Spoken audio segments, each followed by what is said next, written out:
সাকিব আল হাসানের পরে বাংলাদেশের দ্বিতীয়তম প্লেয়ার হিসেবে বিগ ব্যাশ খেলতেছেন রিশাদ হোসাইন।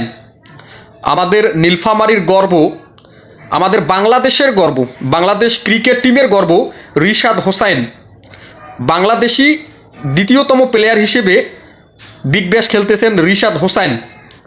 বিগ ব্যাশের আজকে তৃতীয়তম ম্যাচ হবার্ট হারিকেন্স এবং Sydney Thunder. Rishad Hossain Hobart হারিকেন্সের হয়ে খেলতেছেন।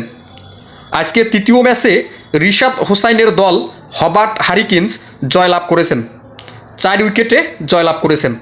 রিশাদ হোসাইন আজকে 3 ওভার করেছেন, হবার্ট হারিকেন্সের হয়ে 3 ওভার করেছেন সিডনি থান্ডারের বিরুদ্ধে। তো আজকে রিশাদ হোসাইন প্রথম ম্যাচেই দুর্দান্ত বল করেছেন, অসাধারণ বল করেছেন রিশাদ হোসাইন। আমরা যারা পাকিস্তানি প্লেয়ার শাহিন শাহ আফ্রিদির বোলিং গতকালকে দেখেছি, আমরা অবশ্যই যারা ক্রিকেট দেখি বা ক্রিকেটকে আমরা একটু ফলো করি, আমরা অবশ্যই জানি যে গতকালকে শাহিন শাহ আফ্রিদি অনেক খারাপ বল করেছে।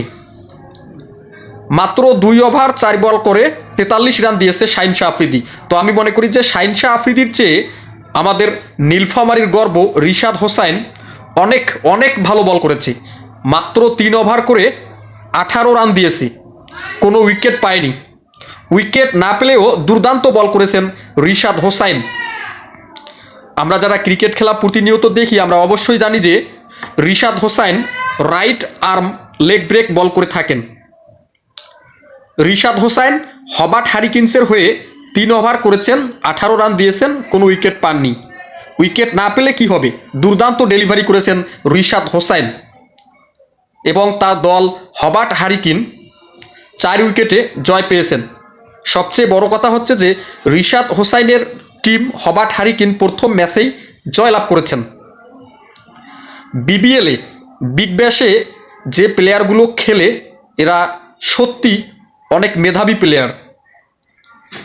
বিগ ব্যাশে অস্ট্রেলিয়ার যে ঘরোয়া প্লেয়ারগুলো আছে এবং ইন্টারন্যাশনাল অস্ট্রেলিয়ার জাতীয় দলের যে প্লেয়ারগুলো আছে তারা তো খেলেই, কিন্তু ঘরোয়া ক্রিকেটের মধ্যে যারা অনেক ভালো মেধাবী ক্রিকেটার বিগ ব্যাশে তাদেরকে বেছে বেছে নেওয়া হয়। বিগ ব্যাশে বাইরের দেশের কোনো প্লেয়ার পারফরমেন্স বেশি একটা ভালো করতে পারে না, কারণ বিগ ব্যাশে মাঠগুলো অনেক বড় এবং সেখানে অস্ট্রেলিয়ার প্লেয়ার ছাড়া বাইরের দেশের প্লেয়ার ভালো একটা পারফরমেন্স করতে পারে না। আজকে রিশাদ হোসাইন প্রথম ম্যাচ খেলেছেন এবং তার দল জয়লাভ করেছেন। কংগ্রাচুলেশন হবার্ট হারিকেন্সকে।